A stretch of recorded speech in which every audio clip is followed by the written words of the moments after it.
కార్తీక పురాణము 4వ అధ్యాయము. ఈ విధముగా వశిష్ఠుడు కార్తీక మాస వ్రతము యొక్క మహిమ వల్ల బ్రహ్మ రాక్షస జన్మ నుండి కూడా విముక్తి నొందెదరని చెప్పుచుండగా, జనకుడు, మహాతపస్వి, తమరు తెలియజేయు ఇతిహాసములు వినిన కొలది తనివి తీరకున్నది. కార్తీక మాసములో ముఖ్యముగా ఏమేమి చేయవలయునో, ఎవరినుద్దేశించి పూజ చేయవలయునో వివరింపుడు అని కోరగా, వశిష్ఠుల వారు ఇట్లు చెప్పదొడగిరి. జనక, కార్తీక మాసమందు సర్వ సత్కార్యములను చేయవచ్చును. దీపారాధన అతి ముఖ్యము. దీని వలన మిగుల ఫలము నొందవచ్చును. శివకేశవుల ప్రీత్యర్థము శివాలయమున గాని విష్ణువాలయమునందు గాని దీపారాధనము చేయవచ్చును. సూర్యాస్తమయమందు అనగా సంధ్య చీకటిపడు సమయమున శివకేశవుల సన్నిధిని గాని ప్రాకారంబునందు గాని దీపముంచిన వారు సర్వపాపములను పోగొట్టుకొని వైకుంఠ ప్రాప్తి నొందుదురు. కార్తీక మాసమందు హరిహరాదుల సన్నిధిలో ఆవు నేతితో గాని, కొబ్బరి నూనెతో గాని, అవిసె నూనెతో గాని, విప్ప నూనెతో గాని ఏదీ దొరకనప్పుడు ఆముదముతో గాని దీపము వెలిగించి ఉంచవలెను. దీపారాధన ఏ నూనెతో చేసినను మిగుల పుణ్యాత్ములుగాను భక్తిపరులుగాను నగుటయేగాక అష్టైశ్వర్యములు కలిగి శివ సన్నిధి కేగుదురు. ఇందుకొక కథ గలదు, వినుము. పూర్వము పాంచాల దేశమును పాలించుచున్న రాజుకు సంతతి లేక అనేక యజ్ఞయాగాదులు చేసి తుదకు విసుగు చెంది గోదావరి తీరమున నిష్ఠతో తపమాచరించుచుండగా అర్చటకు పిప్పలాదుడను ముని పుంగవుడు వచ్చి, పాంచాల రాజా, నీవెందులకింత తపమాచరించుచున్నావు? నీ కోరిక ఏమి అని ప్రశ్నించగా, ఋషి పుంగవ, నాకు అష్టైశ్వర్యములు, రాజ్యము, సంపద ఉన్నను నా వంశము నిలుపుటకు పుత్ర సంతానము లేక కృంగి కృషించి ఈ తీర్థస్థానమున తపమాచరించుచున్నాను అని చెప్పెను.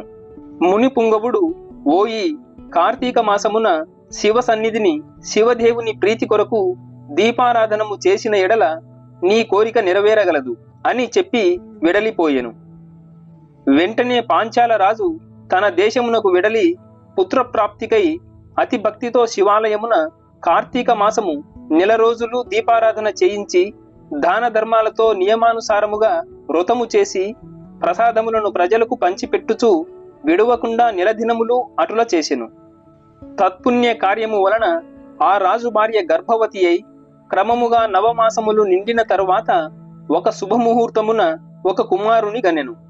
రాజకుటుంబీకులు మిగుల సంతోషించి తమ దేశమంతటను పుత్రోత్సవములు చేయించి బ్రాహ్మణులకు దాన ధర్మములు చేసి ఆ బాలునకు శత్రుజీ అని నామకరణము చేయించి అమిత గారాభముతో పెంచుచుండిరి. కార్తీక మాస దీపారాధన వలన పుత్ర సంతానము కలిగినందువలన తన దేశమంతటను ప్రతి సంవత్సరము కార్తీక మాస వ్రతములు, దీపారాధనలు చేయుడని రాజు శాసించెను. రాకుమారుడు శత్రుజీ దినదిన ప్రవర్తమానుడగుచు సకల శాస్త్రములు చదివి ధనుర్విద్య, కత్తిసాము మొదలగునవి నేర్చుకొనెను. కాని యవ్వనము రాగానే దుష్టుల సహవాసము చేతను తల్లిదండ్రుల గారాభము చేతను తన కంటికింపగు స్త్రీలను బలత్కరించుచు ఎదిరించిన వారిని దండించుచు తన కామవాంఛ తీర్చుకొనుచుండెను. తల్లిదండ్రులు కూడా తమకు లేక లేక కలిగిన కుమారుని ఎడల చూచి చూడనట్లు విని విననట్లు ఉండిరి. శత్రుజీ ఆ రాజ్యములో తన కార్యములకు అడ్డు చెప్పు వారులను నరకుదునని కత్తి పట్టుకొని ప్రజలను భయకంపితులను చేయుచుండెను.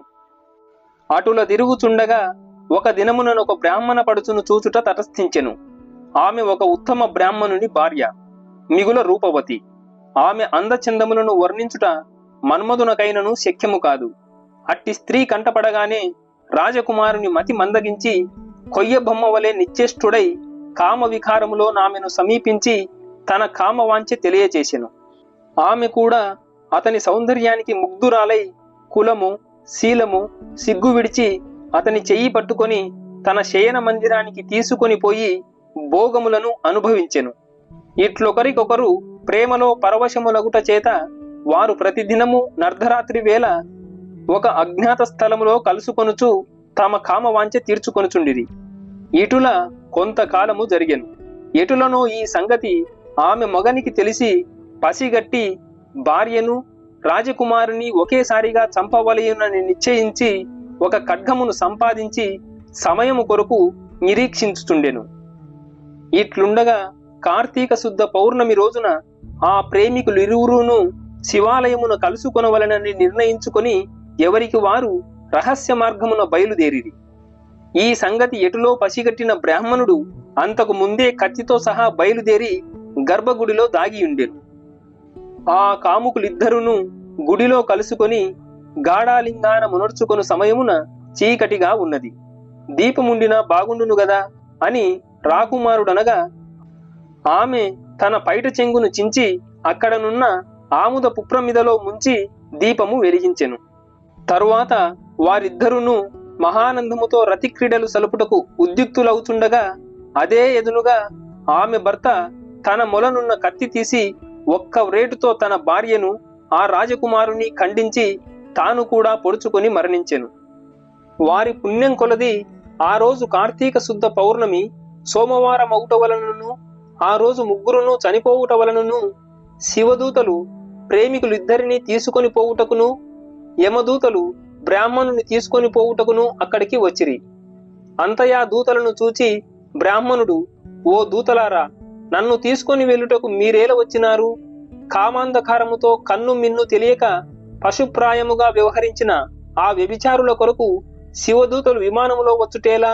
చిత్రముగానున్నదే అని ప్రశ్నించెను. అంత యమకింకరులు, ఓ బాపడా, వారెంతటి నీచులైనను ఈ పవిత్ర దినమున అనగా కార్తీక పౌర్ణమి సోమవారపు దినమున తెలిసో తెలియకో శివాలయంలో శివుని సన్నిధిని దీపం వెలిగించుట వలన అప్పటి వరకు వారు చేసిన పాపములన్నీయును నశించిపోయినవి. కావున వారిని కైలాసమునకు తీసుకొని పోవుటకు శివదూతలు వచ్చినారు అని చెప్పగా ఈ సంభాషణ అంతయు వినుచున్న రాజకుమారుడు, అలా ఎన్నటికిని జరగనివ్వను. తప్పొప్పులు ఎలాగున్నప్పటికీ మేము ముగ్గురమును ఒకే సమయములో ఒకే స్థలములో మరణించితిమి కనుక ఆ ఫలము మా ఎందరికీ వర్తించవలసినదే అని తాము చేసిన దీపారాధన ఫలములో కొంత ఆ బ్రాహ్మణునకు దానము చేసెను. వెంటనే అతనిని కూడా పుష్పక విమానం ఎక్కించి శివ సాన్నిధ్యమునకు చేర్చిరి.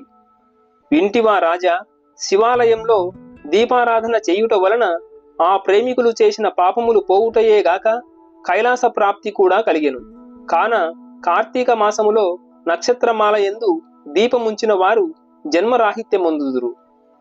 ఇట్లు స్కాంద పురాణాంతర్గత వశిష్ఠ ప్రోక్త కార్తీక మహాత్మ్యమందలి 4వ అధ్యాయము 4వ రోజు పారాయణము సమాప్తము.